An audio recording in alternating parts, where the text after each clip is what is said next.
Hi, this is Tim of the 1916 Company. Welcome and thanks for logging on. If you love this watch, email me, Team Mosso at the1916company.com for purchase pricing and availability questions regarding this watch. Today, we're discussing a timepiece that, in some regards, rewrites our understanding of de Bethune's first watch, the DB1 Chronograph. This is that. The Chronograph model with mono pusher launched back in 2002, the brand's first year. Historically, de Bethune declares that 49 examples of the DB1 were made, of which 28 were white gold. But this is the first and only example I have seen that is white gold with diamond-paved caseband and lugs. And what's fascinating is that this watch was sold in 2010, long after the DB1 was believed to have lapsed in the catalog. So like I said, later and scarcer than other DB1 models. I cannot call it a piece unique, but I will say that it is a rarity among rarities, and undoubtedly the latest of the DB1s I've ever encountered. So it's 42 millimeters in diameter. You can see in profile only 8.7 millimeters thick, from lug tip to lug tip 47.1 millimeters with a 22 millimeter spacing in between the lugs. It wears nicely on the wrist, being super short across the wrist.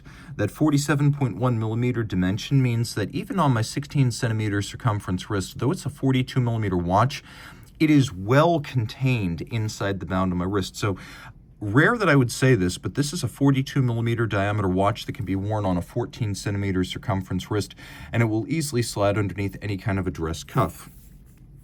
Strap is a little bit funny. As you can see, it is calfskin on the bottom, and of course the calfskin says genuine alligator. Well, that's actually what's on top.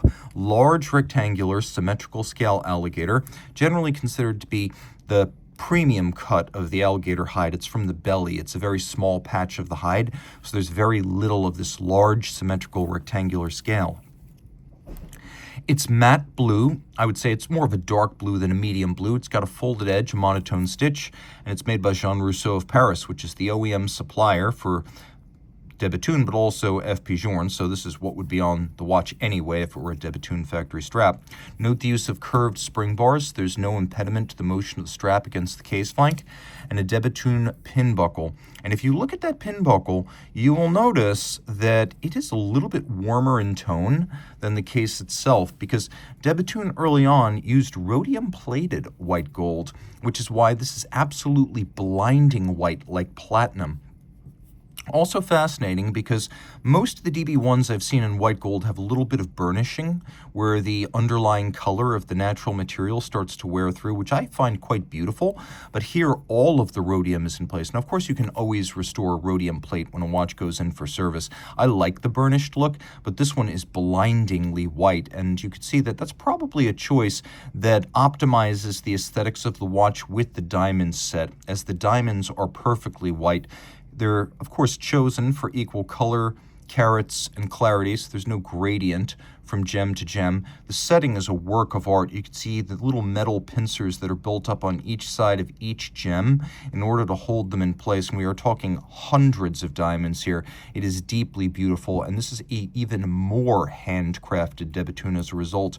Unbranded crown. Denis Flageolet and David Zanetta, founders of de Bethune, were classicists, so the unbranded crown is something you would have seen in the vintage wristwatch and the entire pocket watch era. Flip it over, solid case back. Now you can also see here that the case features a solid back, though the movement is an intriguing one. It is a caliber co-developed by F. Pigeon and de Bethune founder Denis Flageolet back in the 90s when they were partners at a firm called THA, which made movements and engineering solutions for other brands. This movement's famous for appearing in the Cartier Tortue Monopoussoir, and that is the movement that is used in this watch.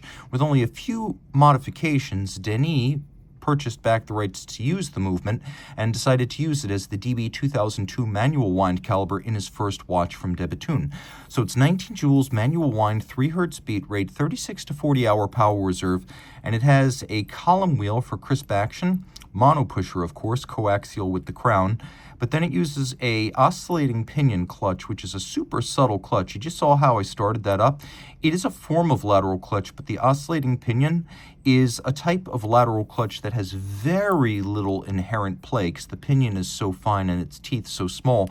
So it starts as smoothly as a vertical clutch, and that's one of the reasons why oscillating pinions are coming back into fashion at the high end of the market. Now on the dial, of course, the DB1 is very classical. We have radially arrayed Roman numerals, including a watchmaker's 4. It's all blue on silver print. We have modified Breguet-style steel hands, blued at the center with fire. We have a counterweighted Lancet-style chronograph seconds hand that has been slightly arced along with the minute hand to create the illusion of perfectly straight hand when viewed head on. Here we have a sort of vogue or wave, maybe a quai de poisson or fish scale, guilloche cut on the center with sunken registers with concentric cuts or azurage. And then we have sort of a dental cut outboard. It is a beautiful and elementary dial, and this is a watch designed for people who have classical tastes.